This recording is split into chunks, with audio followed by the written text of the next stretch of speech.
நிறைய பிள்ளைகள் கெட்டு குட்டிச்சோராக போகிறதுக்கே அதுதான். ஏய் கேம்பாண்டி போகலாமா? உங்கள் வீட்டில் விட மாட்டாங்களே. எங்கள் வீட்டில் விடுவாங்க, நீ போகலன்னா நான் போகல. அதுவும் ஒரு புளி மூட்டை, இதுவும் ஒரு புளி மூட்டை. 2 புளி மூட்டையும் உட்காந்துக்கிட்டு ஊறுகாய் போட்டுட்டு இருக்க வேண்டியது தான், புளி எடுத்து.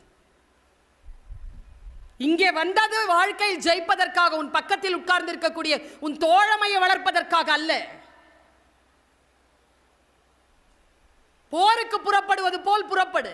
வாழ்க்கையை சந்திப்பதற்கு போருக்கு புறப்படுவது போல் புறப்படு. கொஞ்சம் சுயமரியாதையோடு இரு. நான் சொன்னேன்ல, ஒரு 2 விஷயம் சொல்றேன், அதில் ஒரு விஷயம் சொல்லிட்டேன். ரொம்ப நுட்பமான இன்னொரு விஷயத்தை கடத்திட்டு போறேன்.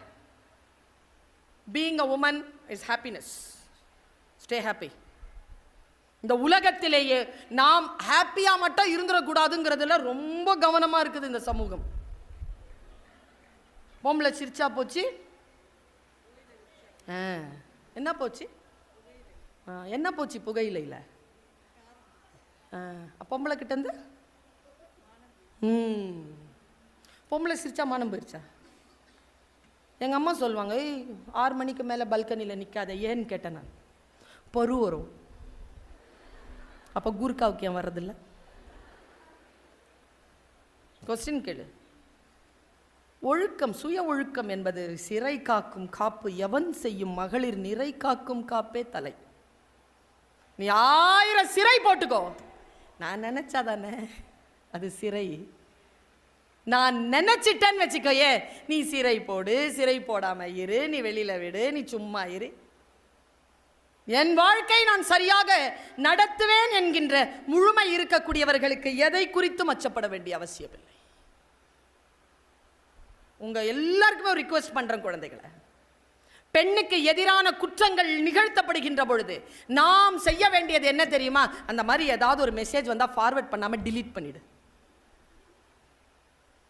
இவ்வளவுதான் அந்த பெண்ணோடு நீ நிற்கிறாய் என்பதற்கு நீ செலுத்துகின்ற ஒரே ஜெஸ்டர் என்னன்னா, நெவர் ஃபார்வர்ட், டிலீட். யாரை பற்றியும் குறையோடு பேசினால் அந்த குறைகளை காது கொடுத்து கூட கேட்காத. வெற்றியின் ரகசியம் நான் சொல்வது. இங்க எப்படின்னு தெரியல, சில டீச்சர்ஸ் இருப்பாங்க, பிரின்சிபல் ரூம்லயே இருப்பாங்க, போட்டு கொடுத்துக்கிட்டே இருப்பாங்க. பார்த்துருக்கீங்களா மேம்? அவங்க அப்படித்தான்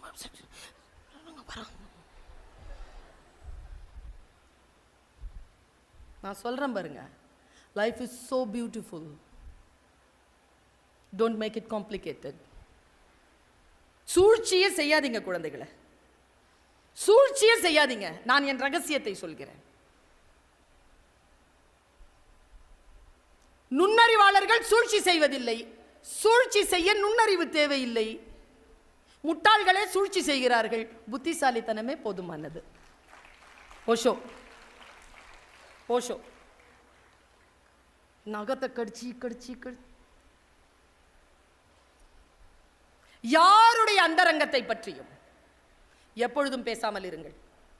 இன்னைக்கு சத்தியத்தை எடுத்துக்கோங்க கையில. பெண் குழந்தைகள், யாருடைய அந்தரங்கமும் உங்களுக்கு அவசியம் இல்லை. உங்கள் அந்தரங்கத்தை முடிந்த வரைக்கும் குற்றம் இல்லாமல் வைத்திருங்கள். வாழ்க்கையில் ஜெயிப்பதற்கான வழியை சொல்லிக் கொண்டிருக்கிறேன். இதை ஒரு தாய் தான் சொல்ல முடியும். தப்பு நடந்து போச்சா, சிந்தித்து பார்த்து செய்கையை மாத்து. சிறுசா இருக்கையில் திருத்திக்கோ, தவறு சிறுசா இருக்கையில் திருத்திக்கோ. தெரிஞ்சு தெரியாம நடந்திருந்தா அது திரும்பவும் வராம பார்த்துக்கோ. வெரி சிம்பிள், ரொம்ப simple. Life is very precious my dear children, very precious. நான் உனக்கு ஒரு படத்தை ரெக்கமெண்ட் பண்றேன். இன்னைக்கு நைட்டு போய் எல்லாரும் அந்த படத்தை பார்க்குறீங்க.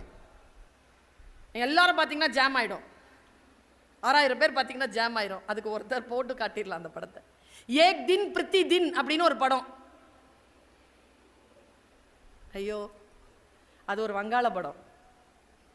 1 மணி நேரம், 1லேருந்து 1.5 மணி நேரம். சூப்பர் படம் குழந்தைகளை. எனக்கு அந்த மொழியெலாம் தெரியாது. நான் இப்போ கூட ஒரு பஞ்சாபி கோஹரா அப்படின்னு சொல்லிட்டு ஒரு பஞ்சாபி சீரியல் பார்த்தேன். ஃபுல்லாக பஞ்சாபி தான், ஆனால் புரியுது. ஃபயர் பிராண்ட் அப்படின்னு ஒரு படம் பார்த்தேன், அது மராட்டி. ஃபுல் படம் பார்த்தேன். பாடி அண்ட் சோல் ஐரின் படம் ஃபுல்லாக பார்த்தேன். புரியுது எனக்கு, மொழி ஒரு தடை இல்லை, நல்ல படங்கள் பார்க்கலாம். அந்த படத்தை பார்க்குறேன், இவ்வளோதான் காட்சி, ஒரு 3 நிமிஷத்தில் சொல்கிறேன் காட்சியை.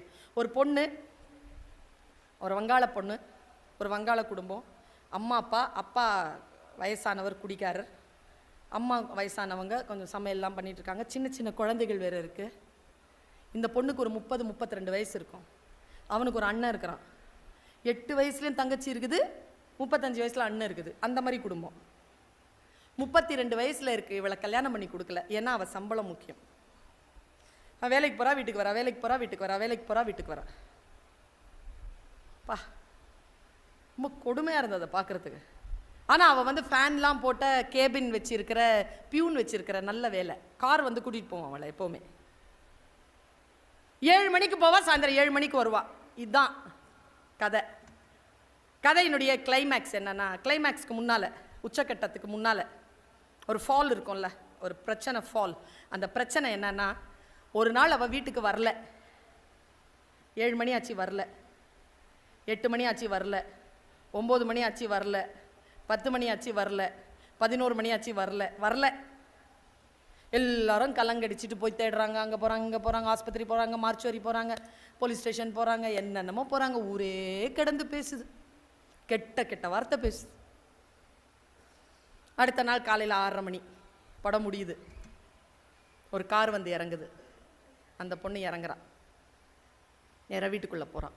அப்போ தான் பல் தேய்ச்சிக்கிட்டு தண்ணி எடுத்துகிட்டு எல்லாரும் அவளையே பார்க்குறான். குச்சு குச்சு குச்சுன்னு பேசுகிறாங்க. அவள் நேராக மேலே போகிறா, அம்மா அப்பாவை பார்க்குறா, பேக் போடுறா, நேராக பாத்ரூம் போகிறா, குளிக்கிறா, வேறு ட்ரெஸ் மாற்றிக்கிறா, வெளியில் வரா. அவங்க அம்மா டிஃபன் பாக்ஸ் கொடுக்குறாங்க, எடுத்து போட்டுட்டு வேலைக்கு கிளம்பிட்டா. என்ன படம் முடிஞ்சிருச்சு. இவ்வளோ சைலண்டாக இருந்தால் படம் முடிஞ்சுது. இந்த படத்தை எடுத்த ஒரு பேர் மிர்லான் சென். இந்த படத்துக்கு இன்னிலேருந்து 70 வருஷத்துக்கு முன்னால் எடுத்த படம். நேஷ்னல் அவார்ட் கிடச்சிது. நேஷ்னல் அவார்ட் ஃபங்க்ஷனில் மிர்லான் சென் ப்ரைஸ் வாங்கிக்கிறார். அப்போ உங்களை மாதிரி இளைஞர்கள் நிறைய பேர் இருக்கிறாங்க. Open to question answer.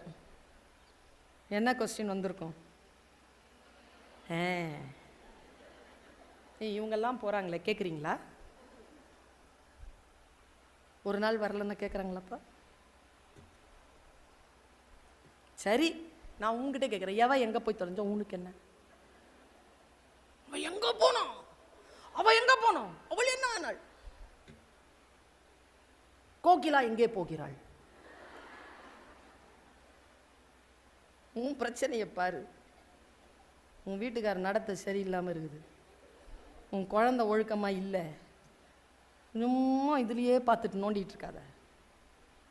உன் வாழ்க்கை பாழா போய்கிட்டு இருக்கு. அதை பார்க்குறது. அவள் எங்கே போனோம்? அவளை பாரு, அவள் எப்படி இருக்கும், அவள் எப்படி ட்ரெஸ் பண்ணியிருக்க. இதே தான் அவன் பையன் கேட்டான். இந்த மாதிரி ஒரு சின்ன குழந்தை கேட்டுச்சு, சார் உங்கள் ஹீரோயின் எங்கே சார் போனா?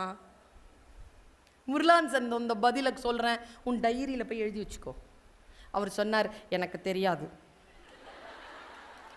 சூப்பர் பதில்ல, எனக்கு தெரியாது. அப்போ அந்த பையன் துடுக்கான பையன். அவன் சொன்னேன், சார் தெரியாதுன்னு சொல்லாதீங்க, சொல்ல மாட்டேன்னு சொல்லு.